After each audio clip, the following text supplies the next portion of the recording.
We are nearing the end of January. Can you believe it? So how are those resolutions coming along? If you feel you need to refresh your resolutions or maybe still want to create one, it's not too late. Here with some advice is psychologist and author, Dr. Heather Silvio. Welcome to the show. How are you? Good morning. I'm good. How are you? I'm doing great. So a lot of us made New Year's resolutions. So what should we do if we've already kind of fallen off the wagon and not really kept up with it?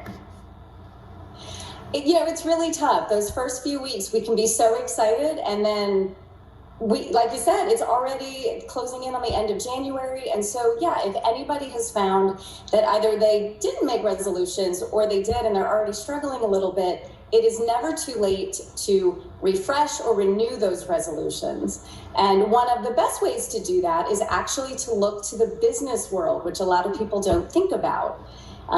One of the best ways to be successful with a resolution is to recognize that a resolution is really a goal. That's all that it actually is. It's one of my goals for the year. And so we look to the business world for what are called SMART goals. And I don't know if you or your viewers are familiar with those. Are you? No, I'm not. I mean, I know a lot of in the business world and at work, you have to make goals that you set for yourself. So, but I don't know that specific term. So explain that to me.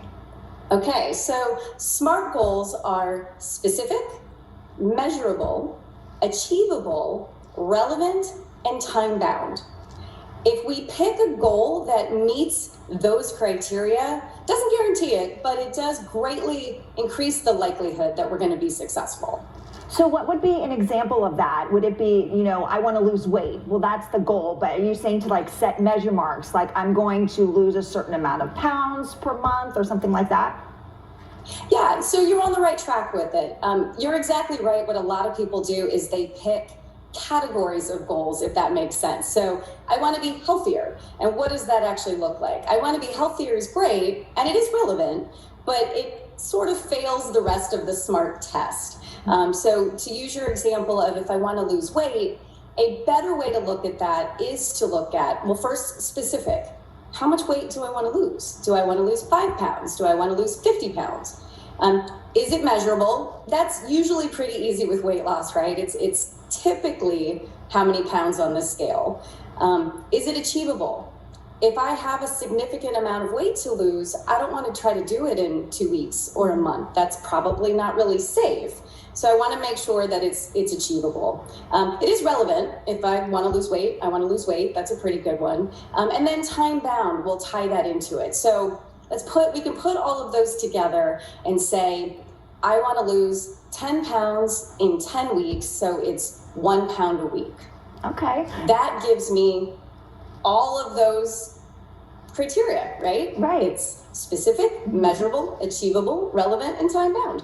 So is it ever a good idea maybe to readjust your goal? Like let's say maybe at the beginning of January, you set your goal too high and we're getting into February and we're realizing, you know what, that might not be achievable. Is it a good idea to maybe take a look at setting a different goal or maybe not so grand of a goal?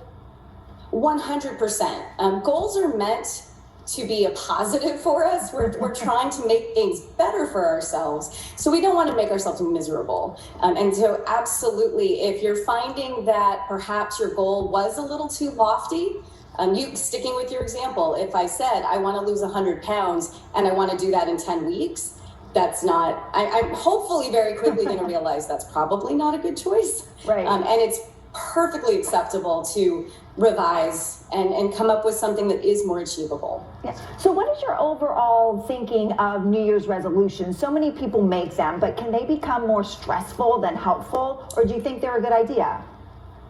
I personally think they're a good idea. I find that they, at least for me, and when I used to see patients and clients, allows for focus.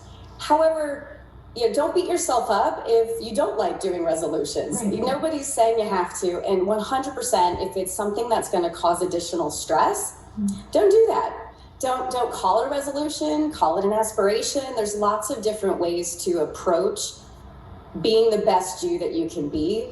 And you definitely don't want to pick something that's just going to make you stressful. Yeah, and I think a lot of people get hung up on the term New Year's resolution, so they might get to, April and say, well, I'm going to wait till my New Year's resolution, but you can really make a resolution or a goal at any time of the year, right? Of course. A lot of people just choose the new year because it's new and fresh and that kind of thing. Right. But yeah, there's nothing that says you can't just pick a random Saturday during the year and say, I'm going to start towards a new goal today. Yeah, and do you recommend maybe writing it down, or is that helpful?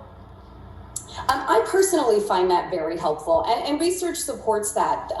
Along with all of the stuff we've already talked about, if I physically write it down, the act of writing it down, it actually codes differently in the brain, but it also makes it more real to you. I have a whiteboard in my office, and I put my plans and professional goals in particular for the year on there. And so at a glance, I can see where I'm going. Right. And so I definitely support writing it down. All right. Well, thank you so much for being here. Those were all great ideas. I like that it's never too late to set a resolution. So thanks for joining us today. Thanks for having me. And you can get in touch with Heather and learn more by going to heathersilvio.com.